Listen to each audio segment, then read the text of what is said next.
Okay, collective, it is Monday, the 18th of August, 2025. This is Ron over here at Becoming Enlightened Together. This is another reading for today. Okay, so we're going to go ahead and go over the rune energy for today. Now, I did an entire reading for the entire week yesterday. So basically, we have all 7 days mapped out from Sunday to this coming Saturday. And we're going to start off by looking at our pre-Monday energy. Now, the pre-Monday energy is Algiz. And basically what Algiz talks about is basically, things that can actually happen in our world because life is what life is. Sometimes we have good things, sometimes we have not so good things that happens to us. And it's what we do with those, circumstances, those hurdles and so on that makes all the difference in our lives.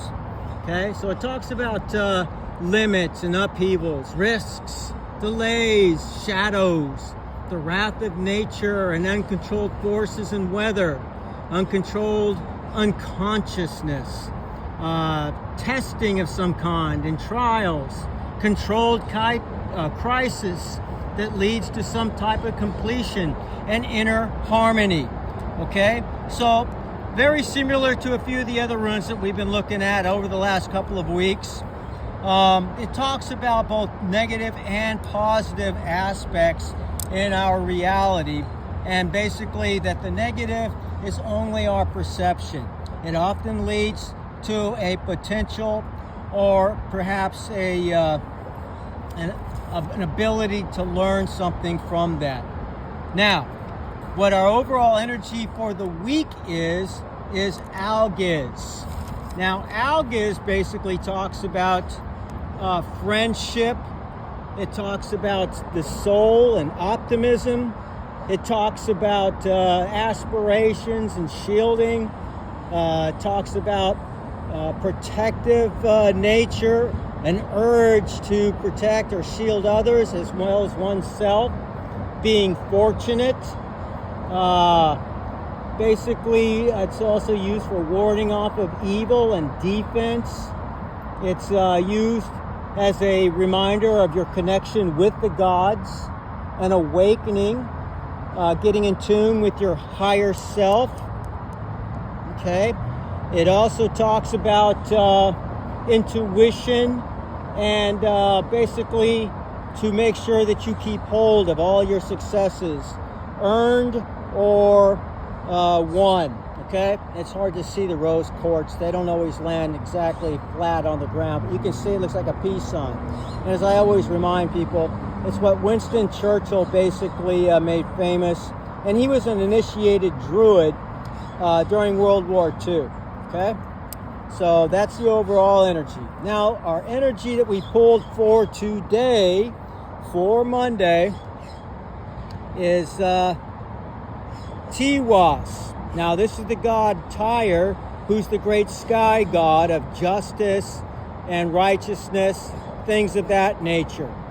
And it basically usually carries his attributes and characteristics. But as you can see here, this one is in the reverse. So it's a kind of a nasty one. It talks about being blocked. It's blocked in your journey, in other words. Sense of listlessness.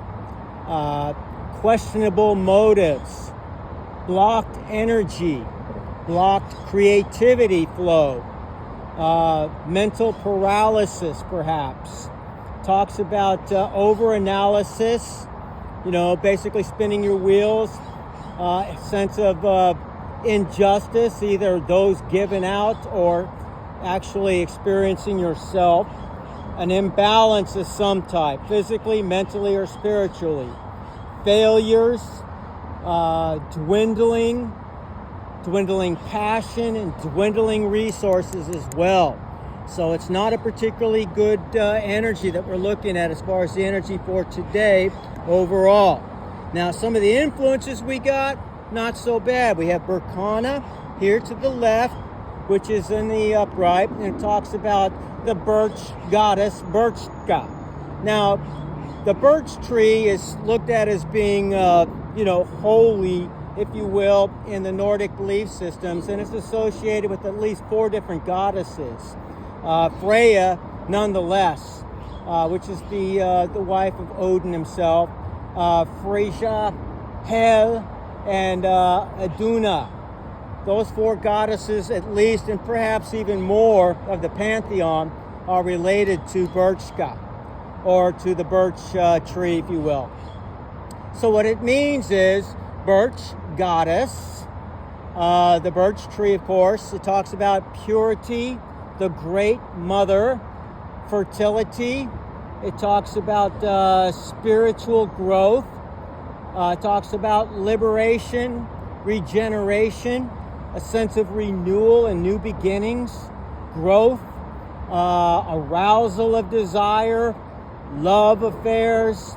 Talks about new birth, new enterprises or ventures being taken. So that's actually a very positive rune, okay, as far as its influence goes. And it goes nicely with Algiz, which is a neutral rune, like many of them are, especially in the second Aed under Heimdall. Now, another one of the second Aed or Heimdall is actually Isa, and this one too is in the upright, but it is a neutral rune of sorts, and it's like the yin and yang one. It basically talks about, feeling a sense of being frozen or energy loss, being in a stasis, separation, need for privacy, perhaps having ill feelings, going through challenges and frustrations, again, having blocks to thought or activity, also grievances felt, a standstill of some sort,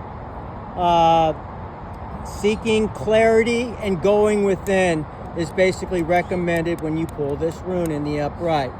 So again, you should be meditating in prayer and practicing your intuition on a daily basis anyways.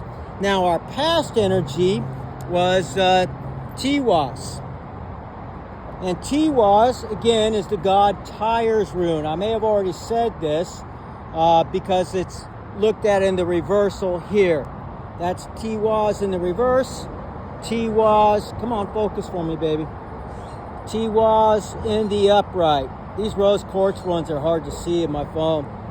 Okay, so in the upright, it's quite good. And again, it's the god Tyr, the god of great sky god of righteousness and so on.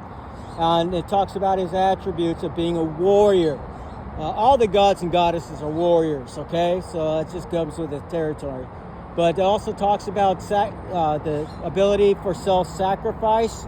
In a couple of his stories, he actually sacrificed his arm to a means of an end. It talks about, a sense of intrigue, courage, justice, honor, leadership, authority, analysis, rationality, knowledge, knowing oneself and one's strength. Talks about success in any competition, including legal matters. So we've been talking about legal matters now going on 3 months straight. So for some of us, it's inevitability, but as you've been hearing, each and every time we see this intimated, we already have victory assured to us, no matter how dire it may seem at the time, okay? Now, okay, we've already looked at the overall energy for the week as being here, which is Algiz, okay, again, the peace sign. Now, the future energy for today is Gebo, and this is Gebo in the upright, okay? Now, Gebo in the upright talks about basically reciprocity, both giving and receiving of gifts in balance, divine unions, because they too are balanced, partnerships of any type. Again, doesn't matter whether it's at a workplace or just people that you talk to on the day in, day out, right? Having a balanced relationship with people. Relationships and contracts. It should work equally well for both people or both parties, okay? So that's our future energy. So it basically gives us a pretty much overall sense of both the pros and the cons, the yin and the yang of what we have here in terms of, again, as usual, the potential hurdles. The thing about runes is it doesn't mince words. Basically, it makes it very clear that life is what it is, and you're basically going to experience both good and those things which we typically see as not so good, but those not so good things are our opportunities to learn.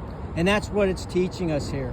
But it does give us some understanding, of course, here that, you know, we do have all the energy that we need, despite some of the potential negative energies that could be coming in to cause us some problems.